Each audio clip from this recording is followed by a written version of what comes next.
Friends, તમારું સ્વાગત છે મારા કિચનમાં। આજે આપણે બનાવીશું એકદમ ટેસ્ટી એવી સૂકા વટાણાની ચાટ। અને આ ચાટ જે છે તે ખાવામાં ખૂબ જ ટેસ્ટી લાગે છે અને ઝટપટ બની પણ જશે।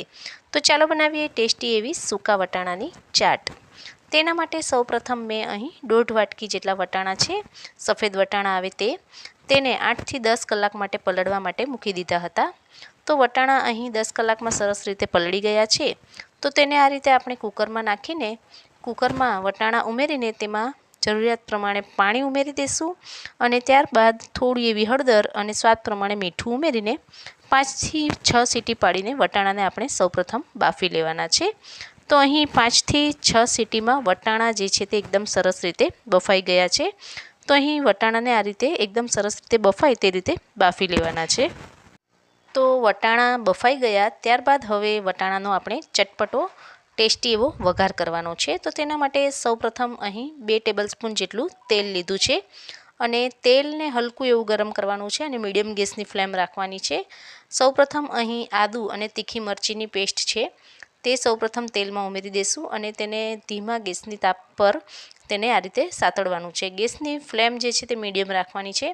ત્યારબાદ હવે અહીં બેઝિક મસાલા એટલે કે 1 ચમચી જેટલું નાની ચમચી જેટલું ધાણા જીરું પાવડર, લાલ મરચું પાવડર, હળદર અને આમચૂર પાવડર છે તે અને 1 ચમચી જેટલું શેકેલા જીરાનો પાવડર છે તે ઉમેરી દીધો છે અને ત્યારબાદ તેને તેલમાં આ રીતે મીડિયમ ગેસની ફ્લેમ રાખીને થોડીવાર માટે સતળાવા દેવાનો છે મસાલાને અને ત્યારબાદ થોડું એવું પાણી ઉમેરીને હવે મસાલાને આપણે તેલ સાથે એકદમ સરસ રીતે સતળાવા દેવાનો છે। તો આ રીતે મસાલો સતળાશે એટલે તેમાંથી તેલ થોડું છૂટું પડતું ઉપરથી દેખાશે। તેલ આ રીતે છૂટું પડતું દેખાય ત્યારબાદ હવે અહીં 1 ચમચી જેટલો શાહી ગરમ મસાલો છે તે મેં નાખ્યો છે। તેને પણ આપણે થોડીવાર માટે તેલમાં સતળાવા દઈશું।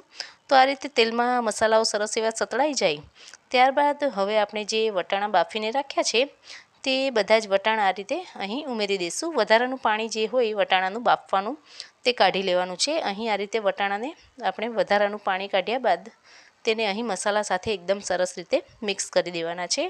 તો આ રીતે વટાણાને એકદમ સરસ રીતે મસાલા સાથે મિક્સ કરી દેવાના છે અને ચટપટા ટેસ્ટી એવા વટાણા જે છે તે અહીં તૈયાર થઈ ગયા છે। તો આ રીતે બધા મસાલા એકદમ સરસ રીતે મિક્સ થઈ જાય એટલે વટાણાને આપણે આ રીતે સરસ રીતે હલાવીને બધો મસાલો મિક્સ કરીને ગેસની ફ્લેમ જે છે તે બંધ કરી દઈશું અને અહીં ઉપરથી ચપટીક જેટલું મીઠું જે છે તે મેં ઉમેરી દીધું છે। તો અહીં વટાણા બાફવામાં પણ આપણે મીઠું ઉમેર્યું છે એટલે મીઠું જે છે તે ધ્યાનથી ઉમેરવું। તો અહીં વટાણા રેડી થઈ ગયા છે। હવે આપણે ચાટ બનાવી લઈએ। તો સૌપ્રથમ અહીં છીણેલી કાકડી છે, છીણેલું ગાજર છે, ઝીણી સમારેલી ડુંગળી, ઝીણા સમારેલા ટામેટાં અને એક મીડિયમ તીખું એવું મરચું છે ઝીણું ઝીણું સમારેલું તે ઉમેરી દીધું છે મેં અને ત્યારબાદ હવે ચટપટા જે વટાણા આપણે તૈયાર કર્યા છે તે વટાણા ઉમેરી દઈશું અને ત્યારબાદ હવે તેની ઉપરથી થોડા એવા લીલા ધાણા સમારેલા છે તે ઉમેરી દઈશું અને અડધો લીંબુનો રસ ઉમેરી દઈશું અને ત્યારબાદ અહીં લીંબુનો રસ ઉમેર્યા બાદ હવે ટેસ્ટ પ્રમાણે અહીં ચવાણું અથવા તો ચાટ મસાલો જે છે તે મેં ઉમેર્યો છે।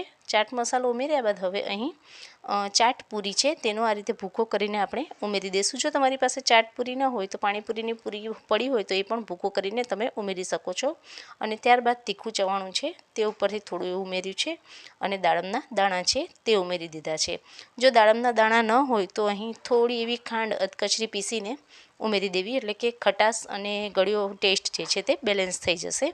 તો આ રીતે બધા મસાલાઓ ઉમેર્યા બાદ અહીં એકદમ સરસ રીતે તેને મિક્સ કરી દઈશું। તો અહીં તૈયાર છે ટેસ્ટી એવી સૂકા વટાણાની ચાટ અને આ રીતે સૂકા વટાણાની ચાટ તમે ક્યારેય ન બનાવી હોય તો એકવાર જરૂરથી ટ્રાય કરજો અને આજની આ રેસીપી જો તમને પસંદ આવી હોય તો તમારા ફ્રેન્ડ લોકો સાથે કે પછી ફેમિલી મેમ્બર સાથે જરૂરથી શેર કરજો। તો આજની આ રેસીપી જોવા બદલ તમારો ખૂબ ખૂબ આભાર। Thanks for watching.